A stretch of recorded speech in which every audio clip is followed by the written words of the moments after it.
Meus amigos e minhas amigas, por eu ser grato à espiritualidade, por eu ser grato aos bons amigos espirituais, aos ceareiros da luz, aqueles que trabalham principalmente no campo da saúde e das equipes médicas espirituais, dos trabalhadores da espiritualidade que trabalham no ramo dos tratamentos espirituais, da saúde, do reequilíbrio orgânico e da cura de todos nós aqui encarnados.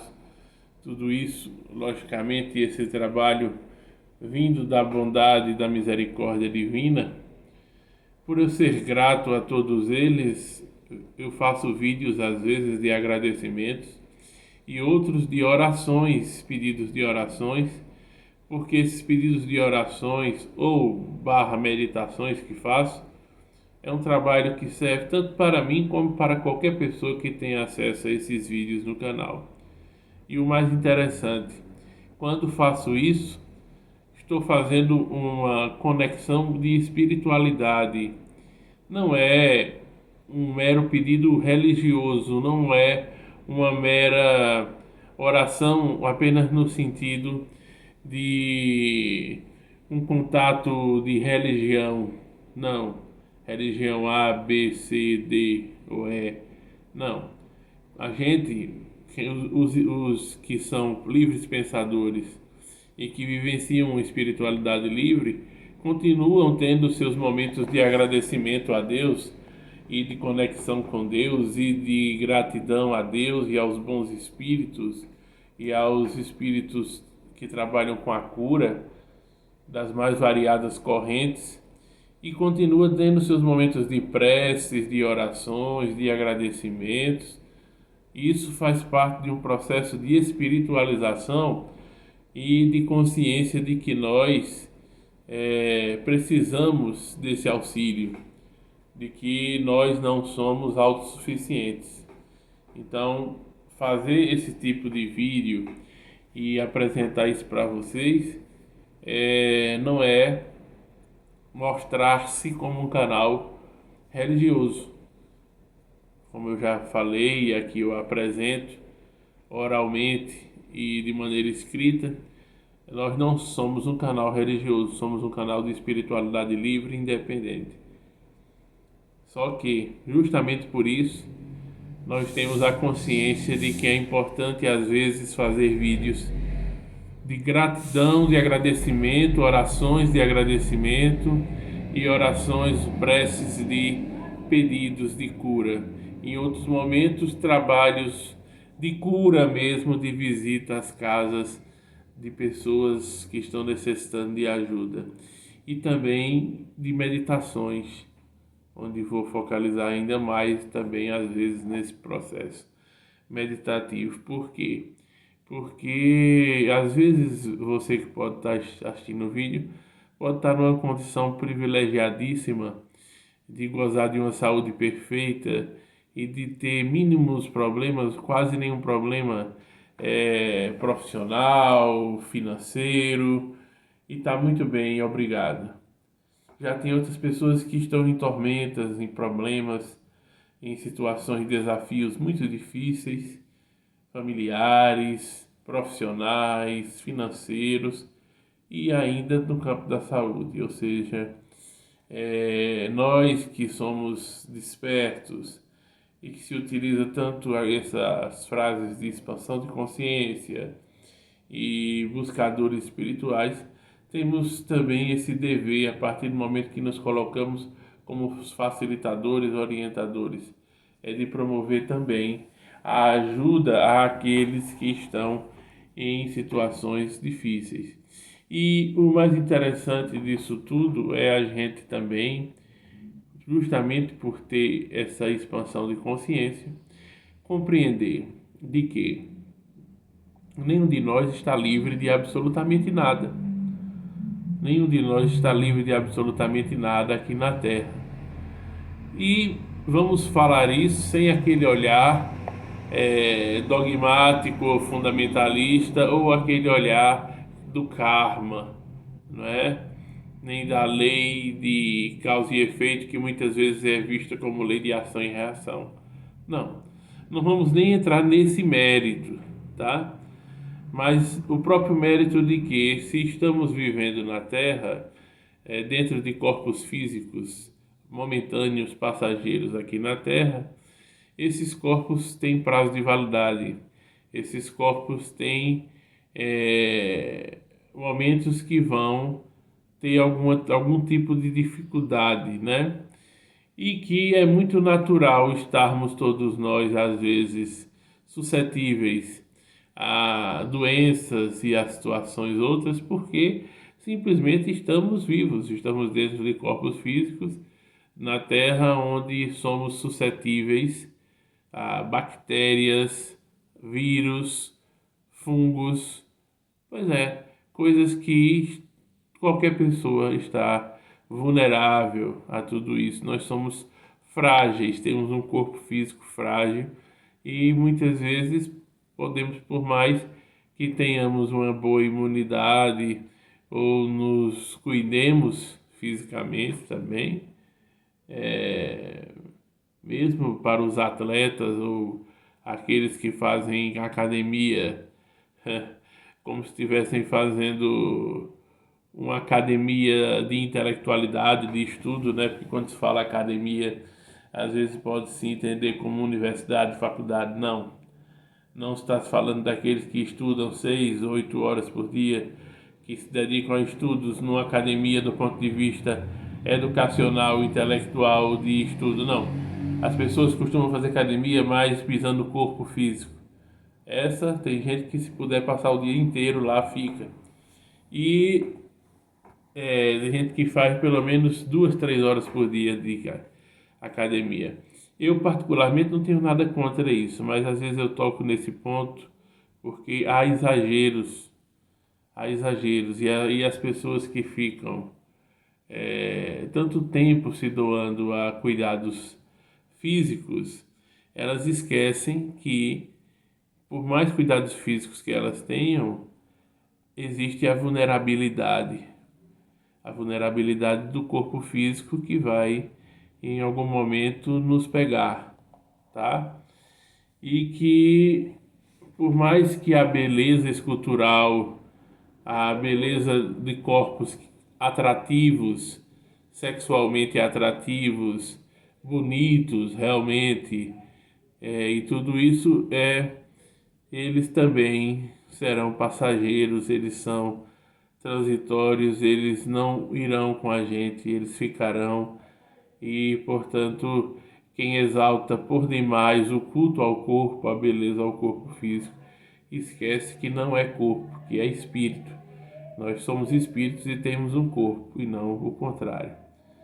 Dito tudo isto, porque é importante dizer, assim como aquelas pessoas que são avarentas, aqui no Nordeste chamamos pirangueiros, né, que são os pirangueiros, os avarentos, mesquinhos com o dinheiro, mão fechada, né? Tem vários nomes que se dá pelo Brasil afora, mão de vaca. Essas pessoas todas também caem num certo engano de acharem que vão levar numa gaveta do caixão o dinheiro diretamente para o plano espiritual. Eles vão falar com o pessoal do banco, né? Com os gerentes dos bancos, e vão pedir para depositar e mandar um Pix para o plano espiritual dos recursos amontoados deles nos bancos, e não vão. Então, é exatamente isso que eu queria falar. A verdadeira propriedade, não é? Isso consta até no Evangelho, né? Eu estava olhando um dia aqui rapidamente também, lembrando, dando uma olhada, fazendo a prática do Evangelho no lar, né? Que é uma prática adotada pelos espíritas, mas ex-espíritas às vezes fazem também essa prática do Evangelho no lar, que para espíritas se tornam como uma coisa obrigatória, né? Toda semana escolher uma data, uma hora e tal. Para quem vive uma espiritualidade livre e independente, não. eu não sou uma pessoa que sigo uma religião. Eu posso fazer eventualmente quando eu achar que devo, como também posso não fazer. E como também posso fazer uma noite de estudo do Alcorão, uma noite de estudo, enfim, do Bhagavad Gita, né? Posso fazer uma noite de estudo é, da Torá. Então são exemplos que eu quero dizer.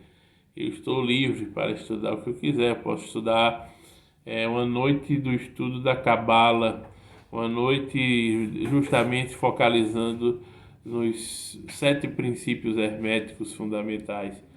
Então, isso é ótimo, você ter essa liberdade. E o quanto, por exemplo, os princípios herméticos nos ensinam, né? Mas como eu falava, no Evangelho fala-se da verdadeira propriedade. E a verdadeira propriedade não é os bens adquiridos, não são o amontoado que a gente tem no banco, não é a quantidade de dinheiro que a gente amontoa, que a gente coloca um em cima do outro no banco, não é, a gordura da conta bancária e não é o corpo belo, bonito, escultural, é, sexualmente atrativo que as pessoas têm. Então isso não é propriedade nenhuma. Esse corpo não é seu, está sendo seu transitoriamente. O dinheiro seu, fruto do seu trabalho, parabéns, que seja mérito seu, é também provisório. Eu não quero dizer que ele não tenha importância. Tudo tem a sua devida importância. O seu corpo bonito, atrativo, vai ter uma importância também. Mas por outro lado também, você sabe que as pessoas vão geralmente lhe procurar apenas interessadas em usufruir do seu corpo. Porque na essência, às vezes, falta. E quantas pessoas têm corpos lindos, bonitos, atrativos, chamativos, mas não tem nada na cabeça, como a gente costuma dizer.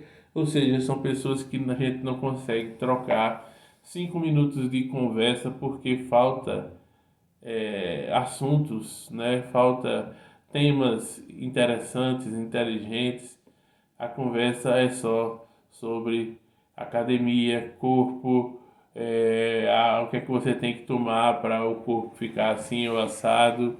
E para essas pessoas a vida se resume a essas futilidades, a cremes, situações de suplementos de academia, enfim, as pessoas vivem uma vida quase que 24 horas por dia voltada para isso. Então a cabeça delas só pensam em tudo que seja para a estética e para essas situações, né? Outros 24 horas do dia pensam só em ganhar dinheiro e acumular bens na terra. Ou seja, tudo com a ideia de propriedade que são, não são de fato propriedade das pessoas, nem o corpo, nem os amontoados financeiros. E quando eu digo isso, eu volto a afirmar que não é que se negue a importância que possa ter isso de alguma forma, mas que isso não deve ser a nossa meta principal de vida, nem muito menos únicas metas de vida, como em muitas pessoas são. Então, no mundo onde as pessoas estão tão distantes de si mesmas, tão distantes de uma realidade espiritual profunda, é muito importante que a gente traga reflexões, meditações e orações e preces e vídeos reflexivos e críticos para ver se as pessoas podem em algum momento ter um estalo, ter um primeiro momento de despertar. Isso é possível, né? E esse é um dos nossos objetivos aqui no canal. Então, a nossa verdadeira propriedade é aquilo que a gente leva daqui para qualquer lugar. né? São o amor, os sentimentos nobres de compaixão, empatia, de amor, de saudade, né? Essa é a verdadeira propriedade do ser humano, é a verdadeira propriedade nossa. É aquilo de bom que nós fizemos e deixamos e deixaremos, é a utilidade do que fizemos para nós mesmos e para o mundo, para outras pessoas, porque também não pense que para você ser uma pessoa verdadeiramente produtiva e importante do ponto de vista espiritual, você não precisa também ser espíritos ou santos considerados santos pela Igreja Católica e ser como uma representação de Madre Teresa de Calcutá, ou Irmã Dulce, ou Chico Xavier para o Espiritismo, né? Coisas desse tipo. Não. Aqui mesmo no canal eu às vezes teço críticas ao movimento espírita que eu já fiz parte e tenho a coragem de em alguns momentos mostrar que também aconteceram algumas pequenas falhas com relação às posturas do próprio Chico Xavier e de Divaldo e enfim. É preciso ter coragem para falar isso porque são considerados santos também. Porque o Espiritismo virou uma religião catolicizada, não é? Um neocatolicismo e também cultua os seus santos intocáveis. Mas o que eu quero dizer é que, indiscutivelmente, figuras como Chico Xavier são pessoas que têm uma espiritualidade elevada e que deixaram um legado muito importante. Claro, se até o dia que ele desencarnou foi um dia que realmente, como ele havia dito, que era um dia que o Brasil estaria muito feliz, e realmente foi que o Brasil ganhou o pentacampeonato mundial de futebol 30 de junho de 2002, ele desencarnou. Ou seja, um desencarne onde não chamou para ele os holofotes, a mídia, como poderia chamar, porque ficou de certa forma ofuscado pela vitória futebolística do Brasil. Então, uma alma como essa, e por todos os serviços prestados dele, ela merece no mínimo um respeito. No mínimo um respeito. E eu nunca deixei de respeitá-lo, como também respeito muito Divaldo Pereira Franco. Já estive 2 vezes na Mansão do Caminho pessoalmente. Um ano eu fui durante o dia andar, caminhar, e é um espaço longo, né? Você tem que estar com as pernas legais em dia para andar, porque tem um bom espaço para andar, um espaço meio ladeiroso, outro descido, caminho das flores e mais os locais de palestra e refeitório. Enfim, é um trabalho social muito bonito no bairro de Pau da Lima, em Salvador. É um bairro carente, pobre, né, e que precisa muito realmente da Mansão do Caminho, que ajuda muitas crianças ali necessitadas, que vão estudar, que se alimentam lá todos os dias. Né? É uma obra belíssima, sem dúvida alguma. Há uma juventude espírita sendo formada lá também, que é uma coisa que foi deixada de lado, né? E eu me lembro que essa juventude espírita são pessoas que realmente são educadas na luz. Certa vez, quando eu fui lá à noite e parou o Uber e eu estava com uma certa dificuldade de locomoção para descer do Uber, um jovem lá dessa mocidade espírita se ofereceu para ajudar, para eu descer do carro e tal. Essas são as provas de que existe um conceito educacional, existe uma educação sobre ajuda, questões humanas e solidárias dentro daquele ambiente. Então, é um ambiente que merece todo o respeito e, claro, recebe ajudas governamentais para se manter e para continuar fazendo seu trabalho. Mas não se pode negar a importância de Divaldo Pereira Franco e tudo isso. Então eu quero falar sobre tudo isso porque, às vezes, as pessoas não sabem separar as coisas, né? A gente pontua algumas críticas pontuais a Chico, a Divaldo, por questões, às vezes, das mediunidades deles, ou por comportamentos e escolhas que eles fizeram, por comportamentos que nós consideramos equivocados ou não os melhores. É uma questão de ponto de vista, de opinião, que temos o direito à liberdade de expressão de dizer que, apesar de todo o legado positivo e de nunca tirar o mérito dos mesmos, eles também tiveram seus escorregões, suas falhas em atitudes e no campo da própria mediunidade, que são considerados os dois maiores médiuns do Brasil. Eles também erraram, também falharam, o que mostra que ninguém foge à condição humana, como eu sempre digo.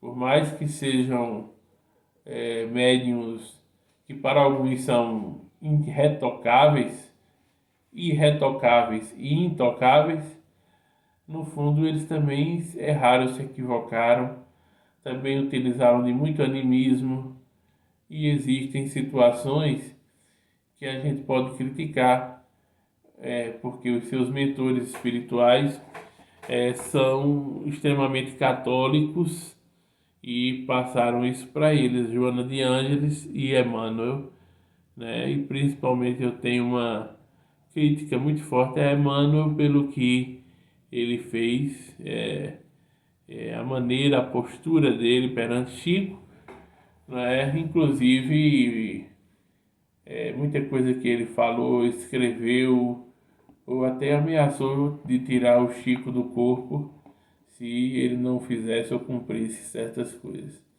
né? Então, saber separar as coisas é prova de quem também tem maturidade e discernimento.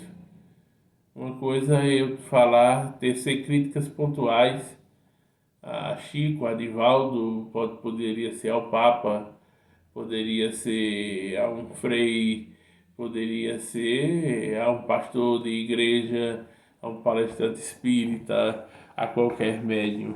Mas essas críticas que eu faço são reflexões críticas que até para despertar e acordar também pessoas que estão hoje em dia vivendo também de uma maneira fanática no espiritismo, cultuando Chico e Divaldo, colocando no altar dos santos do movimento espírita, Bezerra de Menezes, Emmanuel, Chico, Divaldo, André Luiz, entre outros.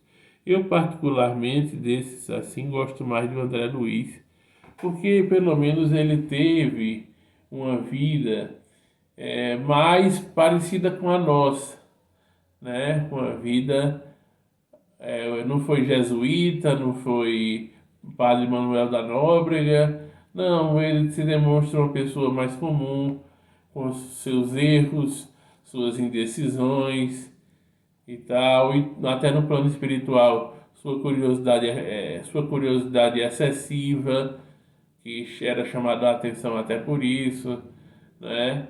E por suas formas que ele demonstra na espiritualidade até ficar surpreso diante de tantas coisas, ou seja, o lado de se surpreender, de se questionar, de refletir, de melhorar-se muito no plano espiritual, de assumir novas posturas, de perceber onde errou na Terra.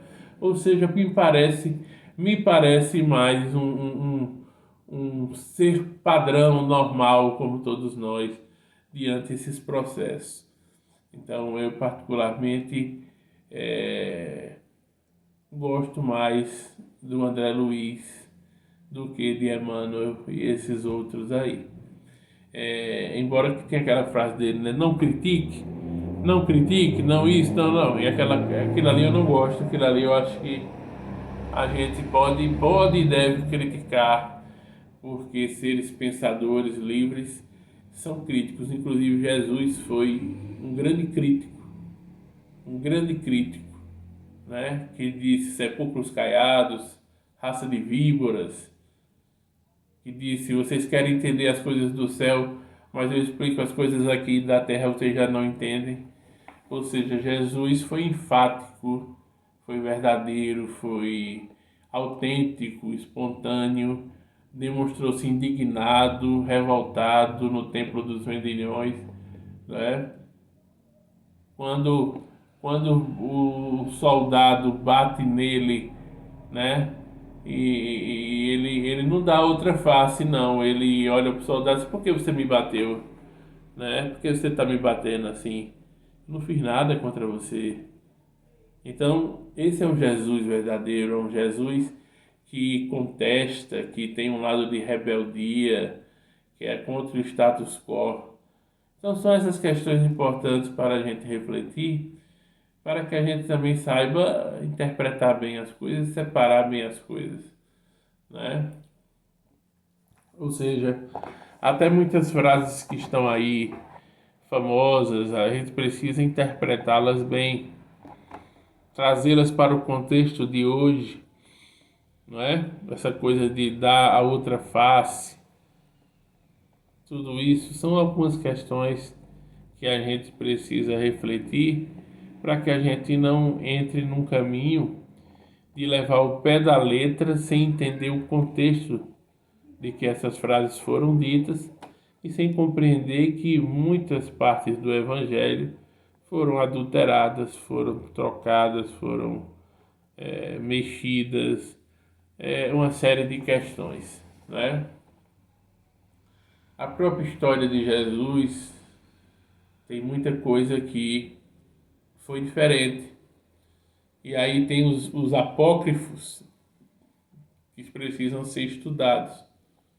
Muita gente não estuda os apócrifos porque vem de uma tradição da Igreja Católica de que não mexe com aquilo não. Não vai atrás daquilo não, que só o que interessa, o que importa é o que está aqui. E não é bem assim, né? Então é importante demais conhecer os apócrifos e entender que ali tem muita coisa que revela coisas interessantíssimas, né? É isso que eu queria falar. Eu adoro quando o vídeo tem essa capacidade de nos trazer reflexões variadas, todas elas concatenadas, que ajudam a formulação dos nossos pensamentos, das nossas formas de pensar fora da caixa, de pensar diferente. Esse é o nosso objetivo. Obrigado a você que chegou até aqui. Deixe seu like, interaja comigo aí nos comentários.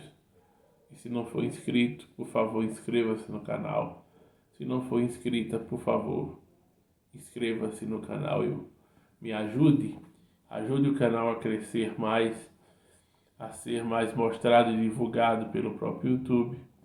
Em contrapartida, você recebe e receberá reflexões e conteúdos de qualidade, vídeos e lives muito interessantes.